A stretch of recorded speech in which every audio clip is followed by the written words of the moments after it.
bese yanje wakubita umubebi wawe ubundi mba numva ahubwo njye nakwahukana. we wakwahukana yego kuko aka kanya bafite njye nawe dufite ufite kubana n'umubebi muba mwe. There is no way nazamura urushingo. kandi hari igihe tweze kuganira ukambwira ngo abagore bagira amafuti. ntabwo hari akaboro nimba ari umunyamegizike ngo yarakubiswe akajya akubitwa ngo akarinda kubivwa kugira ngo muri sosiyete batamusaba ko kubitwa n'abagore. gusa nanone ibyo birashoboka yanjye njye nta musa rero ariko gukubitwa waba nko ku kazi kwishangiye bakabona uguye hasi bagenda basa n'indi uguhohotera.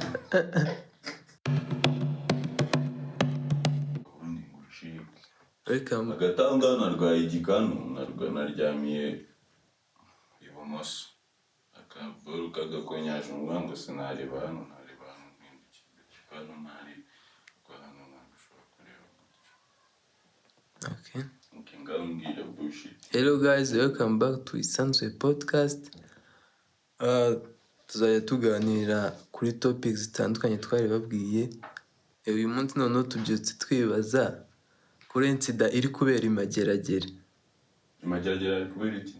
Niyo tugiye kuganira nyine nawe umbwiye iyo situation. Ninde Imageragere abaye iki? Ya mpano yafungiwe, Jihad yafunzwe kubera ya mpano amusanzeyo. Nyine reba nka kuno turi kumwe njye nawe turaserereye mfunzwe nzira wowe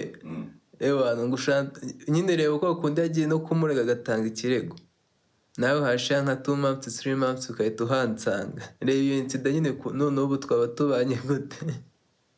njyewe uramutse nicinze ukansanga jail nyine ubu ngubu akuntu bameze baraba bari ku byandi byo muri jail by'imidugudu baraba bari mu mudugudu umwe.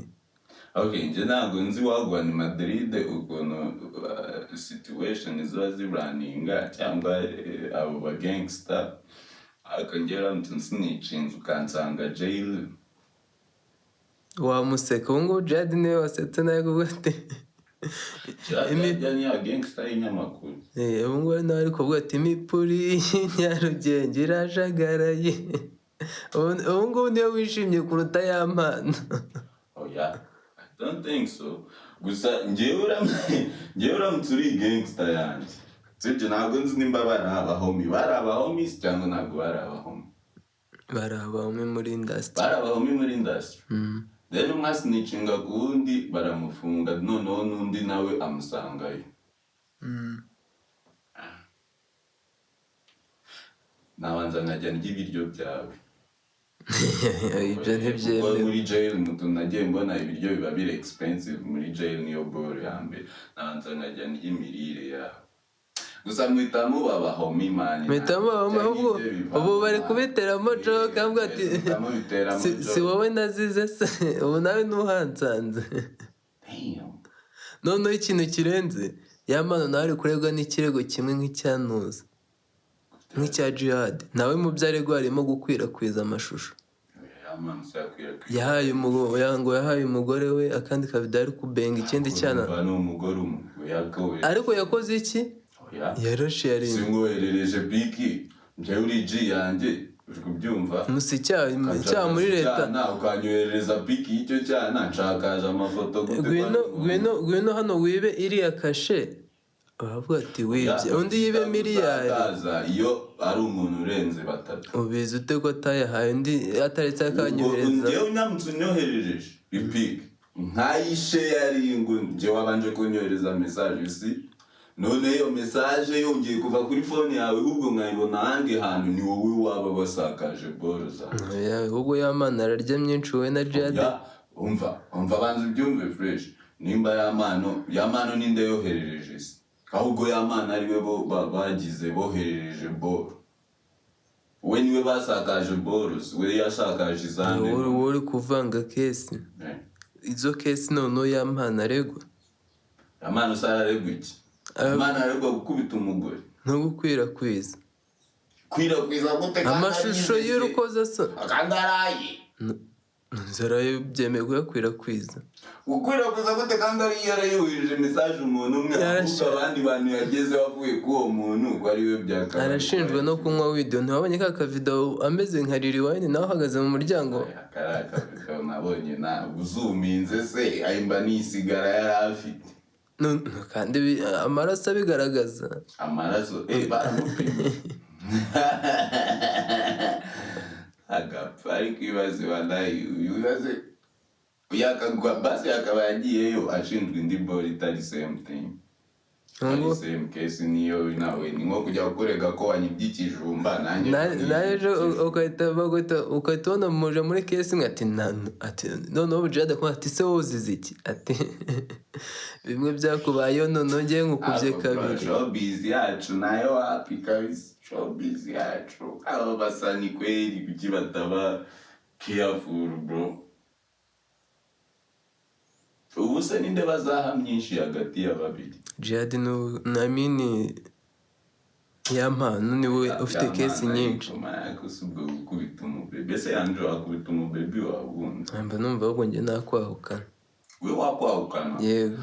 Kandi atari umugabo n'umugore. Kandi babana mu nzu imwe nerega ukubita umugore.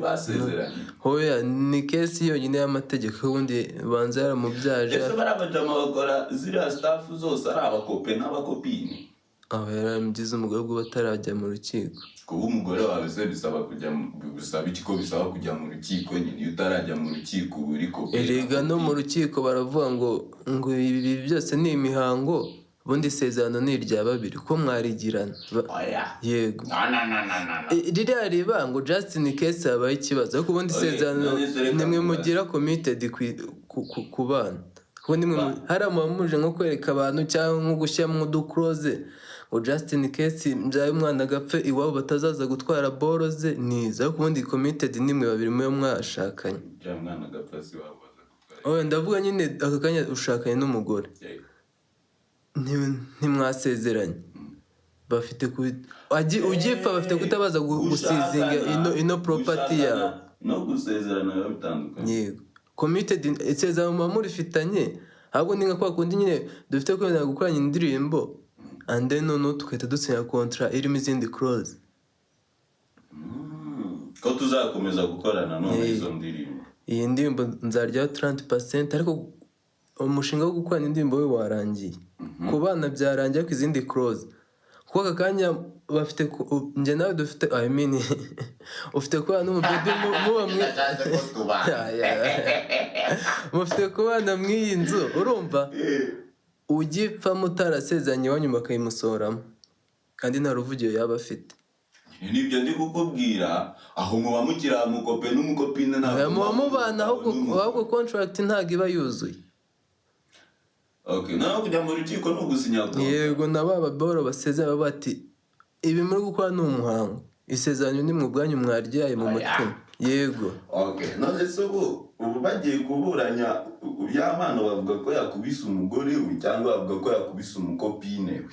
Umugore arashinjwe wumve n'umuvugizi wa RIB Dr avuga ngo arashinjwa gukubita umugore no gukomeretsa. Gukubita umugore we Kuko ntabwo ari itegeko kujya ntabwo ari itegeko ari ibyo leta yagize ngo kuki musezanye mutabaye ntabwo ari itegeko kujyayo. Okay, sinzi nimba ari uko nafite umugore sibyo. Ariko numva there is no way nazamurushye ngo kandi hari igihe twese kuganira ukambwira ngo abagore bagiye amafuti. Oya ntabwo mbyita amafuti. Ndetse abagabo bo ntibagira amafuti. Erega the only way umugore atagukubita ni uburyo uremetse gusa. Ubundi buriya hari umuntu wazajya utanaho umugore akamunyanyagiza amishyi. Ariko kuko twe turi ibintu biremetse mu buryo bw'ibimashini nyine bifite imbaraga biba bitoroshye ariko buri umugore nawe azajya gucapa sometimes kuko nzamaniga kubitwa n'abagore bayo. Ntabwo wabonye ntabwo hari akaboro nimba ari umunyamegizike ngo yarakubiswe akajya kubitwa ngo akarinda kubivwa kugira ngo muri sosiyete batamusaba ko kubitwa n'abagore. Gusa nanone ibyo birashoboka yanjo njye nta Musa rero ariko gukubitwa waba uri nko ku kazi kwishantse bakabona uguye hasi bagenda basa n'indi uguhohotera. ariko bro ibyo bintu mani biba biri crazy. Iyo umubebe agukubitiye mu muhanda nk'iki, hari utuvido nagiye mbona nyine abantu bagiye batestinga izo teori sibyo, bagakora twa dupranka nyine, akajya ku muhanda we akasa n'ujya gukubita icyana amanega yose agatamujampingira, ariko we yabishyira muri reverse icyana kiri kumujugunya kimusunika hariya, abantu bose kajya irandikiri gukubitwa n'umugore, irandikiri gukubitwa. Urumva rero biri twisted. Ese umugore akuzonza azameda n'amana umugore yari igihe ajyaga amujagaza. Oya abagore bavuga ko bagukubitisha ururimi. Ni nka trigger akora akaboro. Urabona umugore nyine mugiye mu ngumi aravuga ati none ndagukubitisha ijambo. Iryo jambo mu rukiko ntirikora. Arakubwira ikiboro wowe tumurya boro box y'ijisho. Mu rukiko ntabwo bavuga ngo yamusubiza amagambo n'ubu yafite. Kandi Musa kuki utamusubiza amagambo? Bimeze nka kwa kundi ngo muri kantine mu kigo batekeye ibiryo bifite amafaranga, uretse ujya muri kantine muri refe, ubwo muri gutongana ku magambo aho ngaho ni same level, mwese mufite ururimi. Ubwo bimeze nko muki nko kuba muri refe mwembi, ariko wowe ufite indi ntwaro yibicaye urajya muri nawe afite indi ntwaro ya box aho ahubwo wakwiga inyungura amagambo nshyashya zo kuzajya urwanisha. Kabivuga ati ndajya muri twa dutabo twigisha amagambo akakaye, agatabo bitaga ngo mangara ngo hangara, ugahita uvuga ati numpangara nanjye ndi bwite ngo hangara nayo. Imbara amagambo ariko kuzamura igishyinka kubito nese ubundi umukubise ukamwangiza kandi ejo uzongera kumusoma kandi birangira n'undi biyunze. Oya waba wishe bora, ni nguko waba ufite imodoka nziza ukayishwaratura then ukazajya yigurira ngo akarangi kanjye nikakiri fresh. Ibyo bintu muri relationship bibaho, ahubwo mukajya muna bitera most ariko nkabura twe twanyweye ibikeje ubundi. None si yo kuba bari ubundi yo yisura akabana umugabo wanjye kandi na bishop wa gafaranga hano ruguru Kicukiro madame yazaga hetse bati ntago bikura, erega baravuga ngo iyo ukoze ikosa I ukoze icyaha imbabazi urazihabwa ariko witegura ingaruka. Iyo ukoze ikosa uba urikoreye umuryango nyarwanda, ntabwo buryikoreye wowe gusa. Ariko iyo umuntu yasabye imbabazi arazihabwa, amadamu araza agacyura umugabo, ariko ntibikuraho itegeko ariko rivuga ko usabye imbabazi azihabwa. Aka kanya y'Imana ari busohoke. Umugore yaramubabariye kandi umugore yarabivuze mu itangazamakuru. Yego biriya afite kubivuga, ugifite 200,000 byo kurya nahita bati Imana uko rero wahahaga. Erega kara niko gatriga kabagurura akita bati ndabasha gusurvivinga nyuma y'amezi 3. Kise umva wataba ifitiye job. Ifite job uherayo none. Ugomba gushaka umugore udakora kugira ngo iniketse bagufunze. Reserve ni mushana azaza gusaba imbabazi. Ese yandro cyatse kuvuga ko inzara ariyo yatuma wisubiraho. Yego. I don't think so.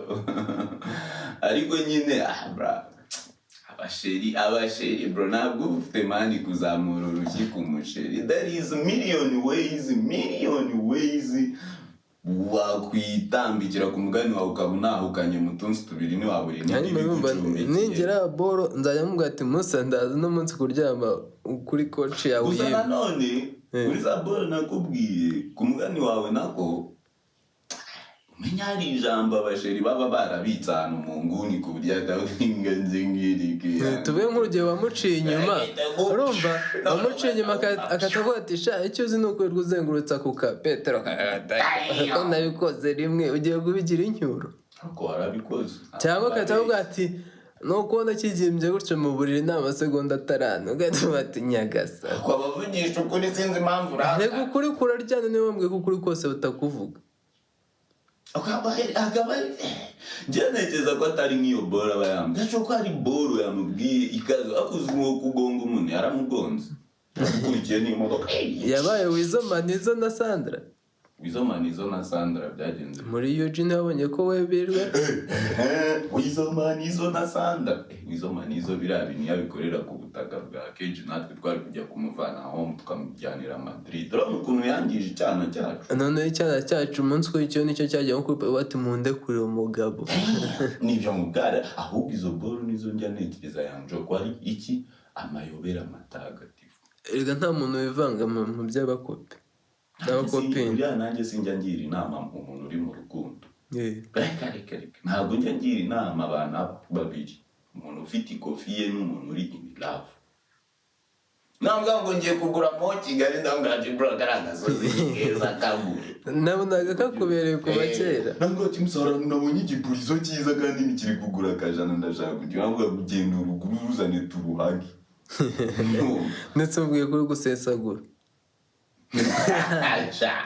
none se nubimugira ko ari bukwihorera ugataje ugasanga igipurizo wagitatse n'ubundi opinion yawe ntabwo accounting opinion yawe cyangwa inama yawe ntabwo accounting ku muntu uri mu rukundo wigeze kubona umuntu uri mu rukundo uzi ko umuntu uri mu rukundo areka ingoma ya cyami bro urabona ubwami ni ya ntebe wicaraho gutya abantu bose baza bagahita bapfukama imbere ati karamenya gasani ugahita wirebera ikindi cyana papa wawe umwami akavuga ati nibeshye ukanzanira kiriya cyana ntabwo nzakugira umuraga w'ingoma yanjye ugahita umubwira ati papuji ariko isemora hari umujama wo mu Bwongereza babyita abduction yabductinze ingoma kugira ngo yimariye n'icyana cya state ariko na ya niga yawe yitwa Prince English uramuzi Prince English Henry hariya ni Henry nitaka Prince English nawe yifatiye icyana bro bamubwira ati icyo cyana ariko nuza n'igikomangoma kazi cya Japan nacyo cyasezeye mu ngoro kugira gishe gushaka umunyamahanga that's love niyo mpamvu ubwira nukagira inama umuntu uri na love mureke ahubwo ufite kuregreta regret yenye na buri party atabati musa nta nama yangiriye yangu jo love uzi ni gaitwa Mavenge sudi yavuze ngo love yamuvanye ku Rwesero ngo byo imujyana ku yindi party yitwa ku Munini bro zirometero biri hagati ya Rwesero no ku Munini ntabwo mazi ariko bishobora kuba ari byinshi aragenda bro ati waba aragenda ese ubwo dukoncludinga ubuyamano na Jihad kwaka kazoba ubu twaba turi gucira amaniga arongera agaciringa I think amaniga ntabwo ajya agira ibintu birebire muraza mukabiseka ukanamwereka neighborhood narakabye ari muri prefecture harya babyita mu kagari nuje ngo abutugari arani Nyacyonga arani Nyarugenge Gatsata nukase hariya akaba n'indi party ujya kwihereramo ariko ntabura nko kumuseza bavuga ati reba ariko nawe ko hansanze mubiteramo akajoke reba nawe aka kanya mfunzwe nzira wowe uhise uhansanga yego murongera mugahuza ariko nk'iminsi 2 Jihad nubwo aba yiteretse ari kumuseka sanzemo ariko we yamano ni Jihad gusa cyangwa harimo n'andi gangster ngo Papi Nesta we ntabwo muzi kwagukorera ball asimusa twagiye tujya gufata ball baburanira hano ruguru hajya gufata ball zabo twajya kumva urubanza binjiye mu kazi k'abahungu bandi abahungu bari in charge y'ibyo ball nukirushye abatipo bagukoreye ikiracyegeranyo mu buryo buri legal nawe ni irigo ariko ubanda cyararemutse ugashaka ikarita ugajya ujyayo gusa ko kujya mu rubanza biba biryoshye bro kujya mu rubanza wiga udutegeko wiga n'uburyo waza widefanda next time bakunyase kujya mu rukiko biba ari fresh no kujya mu misa mu misa ni nta kirimo oya mu misa wumva imirongo myinshi ya Bibiliya utazi ikibazo mu misa umurongo bavugiye hano ni nabo bavugiye muri Japan nabo bavugiye ni Vatican ariko abapasteri ni utora topic bati no ntabwiza gusambana nyine wazajya ujya muri nuza abapasiteri oya uno munsi wajya muri kese ya viole ejo ukazajya muri kese y'ububandi ejo ukajya mu y'ubwambuzi ejo bundi ukajya no muri divorce ariko nawe mba mbona maze nk'imyaka 5 natendinga bakimfatange narwiburanira wajya uhuza udutegeko mani wiga udutegeko twa fresh kuko n'andi hantu wigira amategeko nabonye ese habaho ibitabo by'amategeko wagisoma cyitwa nka gute igitabo cy'amategeko cyanditse mu kinyarwanda pana byandi by'abazungu igitabo cy'amategeko igitabo cy'amategeko y'amanyarwanda mpanabyaha wenda uhita ujya mu ngingo yiha habaho ibyo bitabo nari ateka ushatse urarisoma ryateka ngo iteka ryasotse kakanga umuntu wambaye akatishwa ball nizi urumva aho ngaho ni ukumenya ibihano noneho ukahita umenya aho nyine ukahita noneho umenya ibikuburanira tu ibyo ndi kukubwira niyo tujye twatendinga ariko mba numva turiya dukesi twaba ari abacama abatari kese ziryoshye mbese urashaka kuhatendinga iri nk'umuntu wibye beneri miliyari 200 ok uzitabire rwa rundi rwazangagari ngo nimba zaribye miliyoni zingahe z'idolari umujyi wa Kigali kongera ukasizinga aha boro nk'urwo narujyamo urubanza rw'abantu baba hari imanza zumvikana ntabwo kuvuga ibi bintu by'amatiku ngo uriya yavuze kanaka none bamufunze ngo n'uriya nawe yavuze kanaka none bamufunze ok reka dusoza ngewe ikintu nabwira ya mpano na jihad sibyo abagangster mani turongera tukiyunga nta kundi byagenda iyo muhuriye muri same situation nta sheni idacika ubwo nimufatana amaboko murebe ukuntu mwava mu icyo gice ngo nta hantu bavuga nko muri gihe izuba bari kubigira urubanza bose muyeranje mushaka ukuntu mwicomoka mu kigabo ako nimuzongere kuvugana n'abantu b'abagabo bavugana dabiya hari ibintu byinshi twakabaye twikorera nimwongere mwiyunge mwongere mushaka ukuntu mucomoka wa boro ubundi life yanyongera igenda gusa ikintu nabwira uriya mutipe yitwa Jihad yarya nk'ibiryo by'amani inshuro eshatu utuyagaga kantu kitwa kabifi kugira ngo wumve ukuntu bimeze nanjye ndakarya iminsi 3 uzatangira kurya nyuma iyo minsi 3 hypothetically okay anjo nitwisanga jail tuzamenya wagwa n'ubungu ntabwo turi baba gusa ikintu nakwifuriza ntuzagwe muri same case n'umuntu ubohereje muri same case mwakoze cyane kureba kino kiganiro kugeza ku musozo nta kagaruka ciao